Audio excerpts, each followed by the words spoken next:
At siya tao aron iyang sudlan o himuon niya nga kinabuhi mga igsoon. Amen nga disarjud sa Ginoo nga mapadayag gud siya o siya dinhi nato mga igsoon. Praise the Lord na si Satanas ang nakaulang o nagkulang sa iyang plano maong dunay salvation. Amen. Dunay pagluwas sa tinulog aron ingon nga matuman jud ang iyang plano. Usahay ang Ginoo nga luwason jud nila ang mga tao.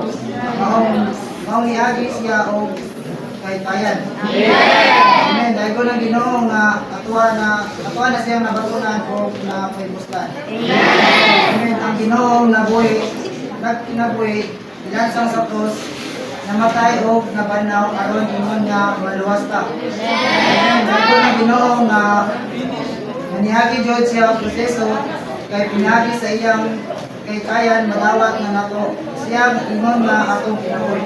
Praise the Lord.